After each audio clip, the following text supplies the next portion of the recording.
Hi everyone, this is Lance Caraway with another edition of Classic Car Backstory, and today we have this 1971 Plymouth Barracuda Convertible. So we'll take a look at the backstory, the ownership, where it's been, and how it ended up here today. So sit back and enjoy, and let's get at it.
So let's start off by taking a look at this car in detail in terms of the features it offers. So this is a standard base Barracuda, not a Cuda. So technically not a muscle car. It has a 318 engine, 2-barrel. So again, more of a Sunday cruiser. Some people call it a parade car, but it's a nice example of the make and model. 71 was interesting. It's the first year and only year actually that it had the quad headlights. Very distinctive grille. The shark tooth, actually Barracuda tooth grille, is another distinctive part of the car. A lot of people like that. Only 1 year. This car has the road lamps and their 9,000 candle power. And again, a nice example of the car. Let's take a look under the hood here.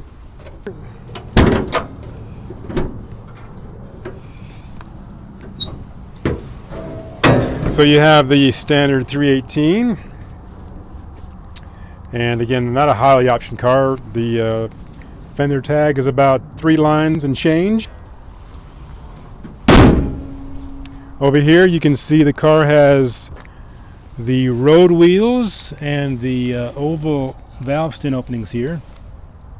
This car came with the standard dog dish hubcaps and white wall tires. It's been outfitted with BFGs, as you can see, and the road wheels. The rocker panel trim has been added. Also, it has body side molding here, which a lot of people are not a fan of. I'm 50-50 on them. From the front it looks kind of wide, from the side it gives it some color, but a lot of people take those off when they get them so they can put billboards or other things on there. The car has the very long and skinny side markers that the 70s and 71s had. Car has been added with a luggage rack there. It does have the black organosol panel. I'm not sure if that came with the car or it was later added, but I think most of the base Barracudas came with body color panels there. It's been outfitted with the tail panel trim, the racetrack trim, as you can see here. It's got dual exhaust. This car obviously came with a 318 with a single exhaust, but the previous owner sourced a 340 dual exhaust manifolds out of a Philadelphia area salvage yard back in the mid 80s, so it does have dual exhaust on there. It sounds pretty decent for a 318. This year, 71, they came out with a different tail light treatment. They have separate bezels for the lights and the reverse. In the 70s, it was all one together. So overall, a good looking car here. Interesting thing about this Barracuda script here, in 70 this was a cursive script. In 71 they came out with more of this blocky font, and I think obviously that was because they used the CUDA part of it in 70, so they went ahead and changed the Barracuda. But interestingly enough, they did not change that script here on the dashboard. They still used the cursive, as you can see there, so they use a little bit of, I guess, font mixing, typeface mixing. So I always thought they should have that blocky lettering there, but it is what it is. We've also added the Barracuda emblem there, so only the CUDAs don't get them. We have them there now. And then one more place, a lot of emblems here. We have a Barracuda emblem on the side. Interesting placement here. You don't see a lot of those on the top of the doors like this. You obviously see them here a lot. I think the previous year had them in this area. There's the Pentastar on the passenger side. So overall a good looking car. Blue and white sets off nicely. This top, the second owner told me that he changed this from black to white to match the interior, because the interior is white. And you know, it's nice. It's not in too bad a shape. Probably going to need to be replaced after a certain amount of time.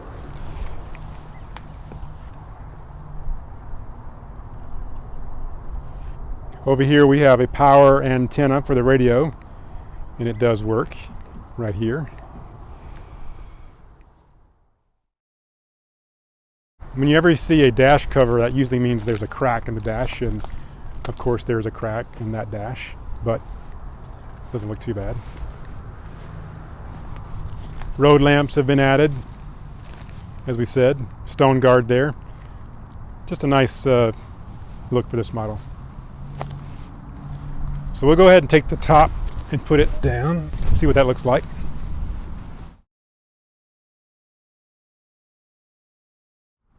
When you're taking the convertible top up and back, you need to make sure there's a couple of things that you do before that.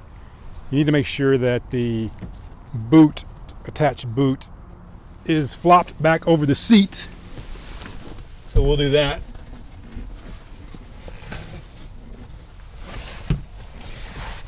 Otherwise you'll crush your boot, and nobody wants that. Another thing, this is very important, this is a back glass. This is not plexiglass, this is actual glass. So you want to make sure there's nothing in the trunk area under there, because if there's anything there, it'll crush the glass and break it. So we don't want to do that. So there's nothing there. Actually, let me just make sure there's nothing there.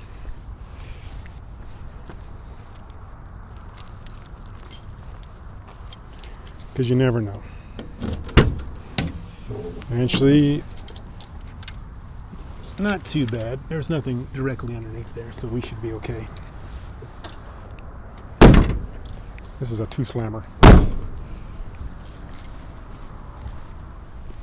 So let me go ahead and release the locks.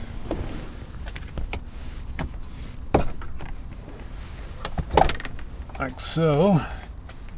Get those down. So those are unhooked, and then simply press the top.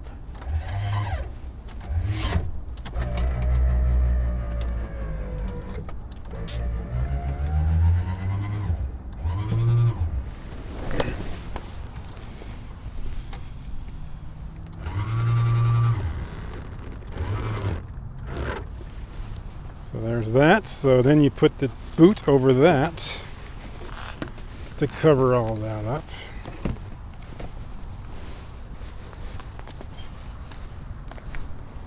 Power top still works. These boots can be notoriously difficult to get on because they're so tight.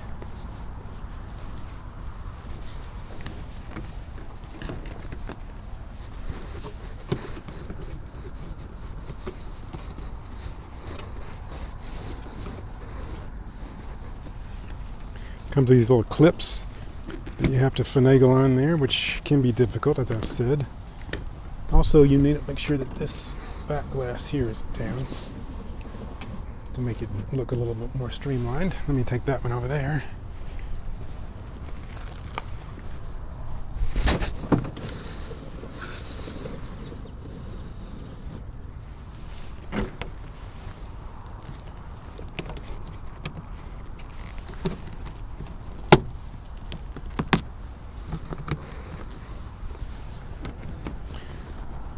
These snaps and clips do better after this thing has had a chance to warm up in the sun, because they can be kind of cold and not stretched out yet. So you have to sort of do the best you can until it gets all snapped in.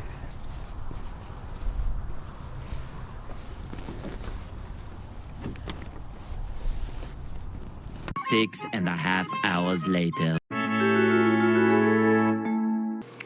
Today we are in sunny and hot Tempe, Arizona, and our backstory vehicle is this 1971 Plymouth Barracuda Convertible. Now this is an original 318 engine car with a Torque Flight 904 automatic transmission, both of which are still going strong in the vehicle. The car is finished in GB5 true blue paint, as it was when it started its life back on June 8, 1971, from the Hamtramck, Michigan assembly plant, known as Dodge, Maine. So we're here in 2023, some 52 years after the car was built, and we're going to take a peek back to see where and how this car's story got started, who has owned it, and where it's lived. Our journey back first takes us to the city of brotherly love, the Philadelphia area. On May 17, 1971, 54-year-old Bernard Lassiter of Drexel Hill, Pennsylvania, made the short 2-mile drive from his home to his neighborhood Plymouth dealership, R.G. Christie Plymouth Chrysler Imperial in Lansdowne, Pennsylvania. Mr. Lassiter sat down and ordered the 1971 Barracuda convertible specifically for his college-age daughter, Marla. The car was ordered with a black top. Now we were able to actually connect with Marla all these years later through the car's previous owner.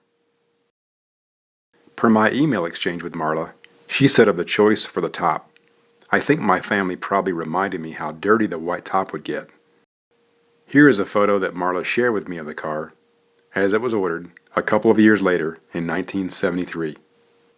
You can see the black convertible top, the white wall tires, and the dog dish hubcaps, all of which correspond to the car's fender tag, the vehicle buyer's order, and window sticker. For the first 11 years of the car's life, Marla happily tooled in and around the Upper Darby area near her home in the Barracuda. "I love that car so," she said of her time as the custodian of the automobile. In 1982, however, Marla decided to sell the car. She placed a small ad in the Philadelphia Inquirer.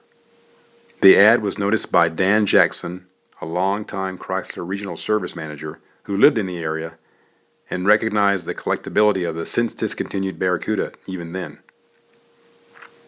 Dan purchased the car and, with his Chrysler service know-how, addressed several areas of the car that had been degraded after being subjected to 11 years of Philadelphia area winters. He replaced the black convertible top with a white one, sourced a 340 dual exhaust system, date coded 1972, from a Philadelphia area salvage yard, and replaced the rust-damaged doors. He kept the car in the Philadelphia area for 3 years until 1985, when he moved his family and household, lock, stock, and barrel, to the Phoenix area, specifically in Glendale, Arizona. In his spacious garage in the desert, Dan developed an impressive collection of Mopars, and this 1971 Barracuda Convertible had its rightful place in his fleet. In the ensuing years, Dan's wife, Margaret, used the car to commute to her job. Her nickname was Honey, and she placed a license plate with that name on the front of the car. So for many years, she was seen driving the Honey Cuda around the Glendale area. During this time, Dan noticed that the car began to collect door dings, so he repaired those and added body-side moldings to the car. After a few years, Dan began using the Barracuda less and less, and designated it as more of a collector car. Over the years, he kept the service and maintenance up, but kept the mileage down. In 2023, at the age of 86, Dan decided to thin the herd and began selling off his impressive collection of Mopars. He placed an ad in Craigslist for the Barracuda, which had approximately 86,000 miles on it by then, and it was purchased by its current owner, Terrence Mitchell of Tempe, Arizona, in February 2023. Now let's take a look at some of the changes that have been made to the car over the years. As we said earlier, Dan replaced both doors in the mid-80s back in the Philadelphia area, and the new doors got a remote mirror on the driver's side and an additional mirror on the passenger side. He also installed a power radio antenna and a power booster for the radio. He switched out the dog dish hubcapped wheels for 5-spoke road wheels with trim rings. The current owner switched out the white wall tires for BF Goodrich radial TA tires, added a chrome luggage rack to the deck lid, and added tail panel trim, rocker panel trim, and road lamps. The current owner also replaced the exhaust system with an updated MagnaFlow system, finished with straight-out chrome tips. It previously had turndowns. The current owner has so far resisted the temptation to clone this car to a mightier big block Cuda or even a Hemi Cuda, which is, he must admit, his dream car. So for now, this car will enjoy being what it is, a base Barracuda convertible driver with a serviceable V8 engine with enough get up and go for its missions. This type of car has seemingly been relegated to the status of a parade car or a Sunday cruiser, but I love these base Barracudas because they know what they are and they stay in their lane. And finding one these days that hasn't been cloned, tributized, resto-modded, or junked is a rare thing indeed. The car still retains most of its original documentation. There is the aforementioned vehicle buyer's order, window sticker, owner's manual, consumer information statement, and more. In fact, the original window sticker was dog-eared, and some of the information around the edges was illegible. Luckily, the current owner had other documentation to cross-reference some of these numbers and was able to get the window sticker professionally reproduced. So that's a quick look back at this car's history. Who knows where this car will be in another 52 years? Wherever that is, we hope someone in the future will let us know and keep this backstory going. So that's it for today's edition of Classic Car Backstory. Until next time, I'm Lance Caraway. See you then.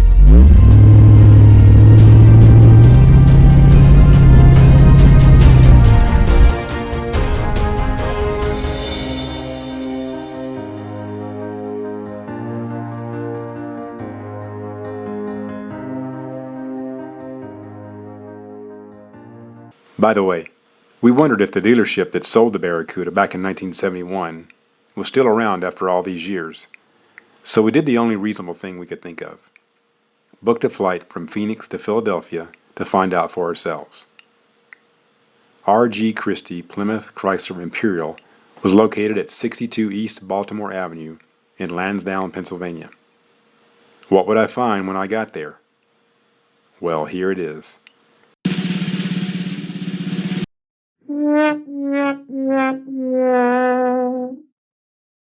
R.G. Christie, who himself signed off on the Barracuda's vehicle buyer's order, operated this dealership from 1954 to 1977. He passed away in 1985 at the age of 69.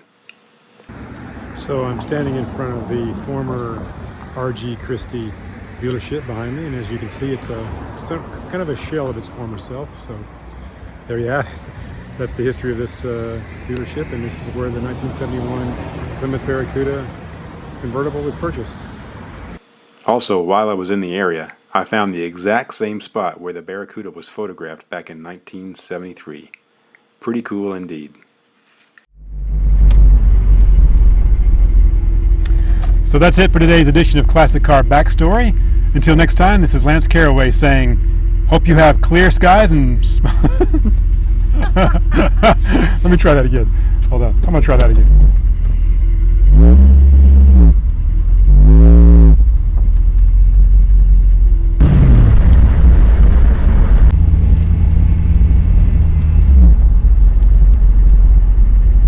Okay, we're done.